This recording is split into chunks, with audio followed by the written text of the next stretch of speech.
And welcome to Movies, Films, and Flicks. I am Mark Hoffmeyer, and joining me is a man who is recording this episode while levitating. It's Adam Hodgins. I am levitating, and that's why my audio is extra crystal clear today, because there's no sonic reverberations being canceled out. So, much like M. Bison in this movie, after he becomes all dead, and he gets defibrillated back to life. Right, yes. And he starts flying. You didn't have to go through all that. But you just sort of figured out, much like the Japanese trains that he talks about, how to... Are you using magnet? It's a combination of magnets and sheer and utter brawn. So you can brawn yourself into levitating? You can brawn yourself into anything if you're manly enough. That's interesting. Yeah, that's a good T-shirt right there. So anybody on this planet, they just got to channel their inner kind of beast mode. Exactly. I call it their inner Blanca. Their inner Blanca. Maybe that's why Megan's always floating around, my wife. She just channels her beast mode all the time. Go for it. Yeah. Listen, man, I'm very impressed. Actually, we just had an episode where Tom Trezemer, we talked about Vertical Limit, and he did it while up on K2, which is really impressive. That is sweet. And Jay Cluett, during our Piranha 3D episode, he did it while jet skiing in a lake in Arizona. It's incredible that all of your guests can do incredible things on a non-visual medium. Yeah, it's very selfless, isn't it? It really is. If we put this on YouTube, it would be because people. All right. It wouldn't be fair to the other YouTubers though if this became a YouTube thing. We could charge money.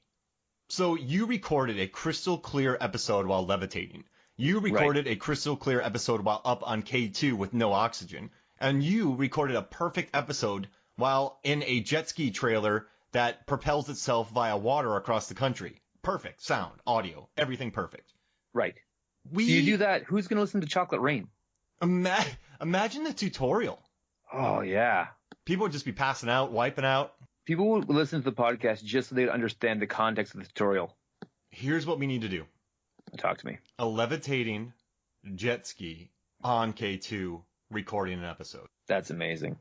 Mark, do you want to hear the coolest thing that happened this week? Yeah, let's hear it. So I was hanging out with my buddy Adam Goudreau and Dan Summer. We get together like once a month and have breakfast and just bro down. And so they're asking about the podcast, and I was like, and they're like, well, what would be like a good first episode to listen to? Oh no. And so I was like, for you two guys, like, go check out The Quick and the Dead. That was like one of our latest ones. It's real good. And both of them had never seen The Quick and the Dead. Oh. But they listened to the episode driving back to Kitchener, and I got a message from both of them the next day saying that they went on like Amazon Prime and watched it. Yes. So because they listened to the podcast first, 2 people experienced Quick and the Dead. That's amazing. Doesn't that just make you feel good? And I got a message from John Levengood the other day, who does a lot of these episodes. He sent me a message, not hyperbole, right? He said, your Dog Soldiers episode was amazing. Yes. And that episode got shared. There's this guy, Crash Palace with this guy, Billy Crash and Johnny Numb. They were all over it. So I think we might have influenced more people to watch that movie as well. So no one's watched, what's the hockey movie you made me watch? Youngblood. No one's watched Youngblood because they can't find it. No, they're trying. Yeah. That'll be the name of our Netflix documentary, The Search for Youngblood.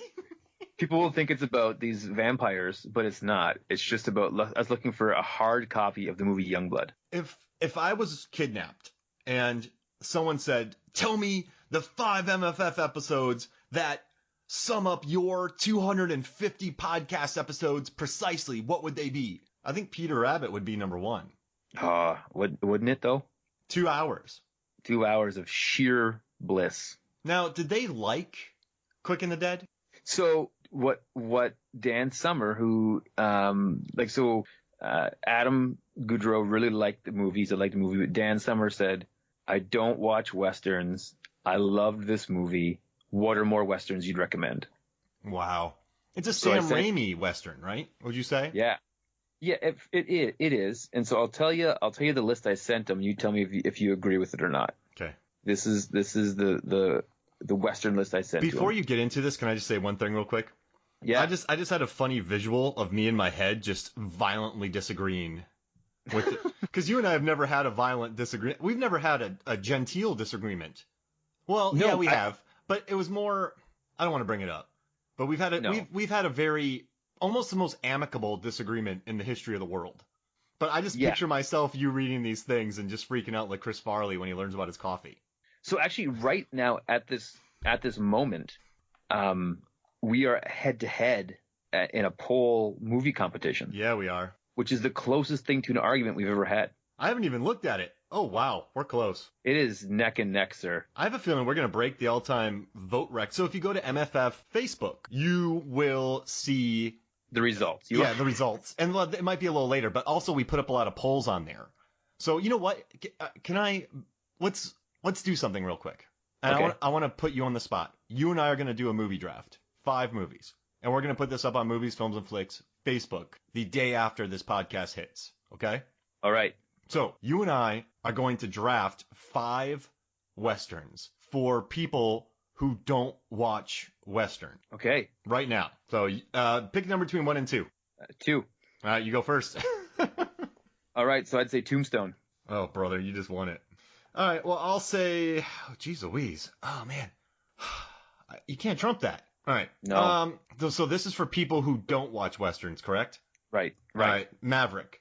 Okay. Open Range. Oh, that's another. Wait. Okay, that's good.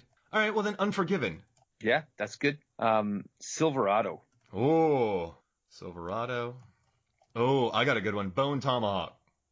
Oh, yes. Because that's a horror movie, right? That's not really a Western. Yeah, but it worked. All right. 310 to Yuma. Oh, you just won. Your team is way better. Now, is Tremors a Western? I think if someone was like, what's a good Western to watch? And you said Tremors, I would never ask your opinion again. Okay, fair enough. But in the same breath, yes, it is. Right? Like it's one of those like this is a friendship wrecker right there. Yeah. Would you say? It's just misleading. All right, so I gotta pick. You know what? You're evil, man. You picked such a good squad. All right, well I'm gonna say Blazing Saddles. Blazing Saddles is fantastic. I think I just tied it up. I think you just tied it up. I think you did. I'm gonna say High Plains Drifter. Oh, High Plains Drifter. That's so good. So good. I get the last one. Oh my goodness, this is tough. This is where all the marbles are, and if you were in Home Alone, you'd slip on them. Right. All right, let's see. I'm gonna go with The Hateful Eight. Is that a Western? Yep, and it works 100%. This is gonna be. We're gonna break the internet. What do you think? We're gonna break the internet? I think so. I think all the Western fans are gonna love it. All the non-Western fans are gonna become Western fans. All right, so you have Tombstone, Open Range, Silverado, 310 to Yuma, High Plains Drifter. Oh man, yeah. I watched 310 to Yuma in Korea. Really? It was awesome. So that's fantastic. Yeah, I love and Tombstone. You can't beat Tombstone. But Maverick, like Unforgiven, is probably my favorite Western. I'll watch. So Good, the Bad, and the Ugly, right? Is probably my favorite Western, but I just don't know if I could recommend it to someone because it's 3 hours long. It's pretty deep cut. Yeah, I mean I love it, and cinephiles love it, but it's not something I would hand over to a guy that or a person who's like I'm not in a West, but I just recommended Bone Tomahawk to them, so I'm. So here's what I would say. Check this out. When it comes to, and I would say Fistful of Dollars, a few dollars more in The Good, the Bad, and the Ugly. Like I look at that as one entity almost. My wife is not a cinephile like I am, and you are. Yeah. She does not. She'll watch it, but she's so unpassionate about it. I think I could get away with displaying a Good, the Bad, and the Ugly movie, like vintage movie poster, in our living room as like passable decor. Because it's such a thing beyond a movie. Yeah. Oh, because it's just everyone knows it. Yeah. Wow. So that's interesting. Even if people hate Westerns, you could have a Good, the Bad, and the Ugly because you don't even have to see it. You know you know who's good, you know who's bad, you know who's ugly. Yeah. So, fun fact about my family. Do you know the card game Bang? No. So there's this card game Bang, and next time you come to Canada, you guys are coming over. We're playing it. Sounds good to me. It comes in a huge bullet, and it's essentially like a Fistful of Dollars, the card game. What? And there's an expansion pack called A Few Cards More. No. And yeah, and so it's all like in Spanish with like English subtitles, but it's like this cowboy spaghetti western card game. Oh, that sounds amazing. It's fantastic. So my family plays it every morning before I go to work. We sit around the table and we play Bang. And we listen to the soundtrack to The Good, the Bad, the Ugly while we're playing it. Do you really? Yeah. That sounds great. Oh, it's fantastic. Are you and your wife, are you guys game people? We we play a game called Dirty Neighbor whenever with my parents. It's a card game that we used to play with my grandma. It's a very Swedish thing. Okay. That's about it. Yep. Okay. So we're game people. Got it. And so I got a new game for Christmas it's called the Blockbuster video game. Oh, is it good? It comes in a VHS plastic case. Oh my goodness. And you open it up and the board is a VHS tape that you unfold, and it's the movie trivia game for people that don't know movies. It's like anybody can play it, and it's if you're good, if you know movies and love them, you enjoy it more, but it doesn't make you any better at the game. Wow. It's fantastic. And so for movies, if you've seen movies, you can play it, right? Isn't that the thing? Yeah, but even if you're like just a casual, like my wife, like I said, is not passionate about movies, she does really, really good. She really kind of kills it. Oh, that's accessible then. It's not. So if you and I were playing something, what is the movie where Sean Astin is thrown around like a rag doll in a kitchen? You and I would be like, icebreaker. But nobody else in the room is having fun at that point in time. Mm-mm. Remember when the first Scene It game came out, the DVD board game Scene It? Yep. And all the movie fans like us got it for Christmas, and nobody would play with us. It's like playing someone who's good at foosball. Yeah. Why is that even a thing?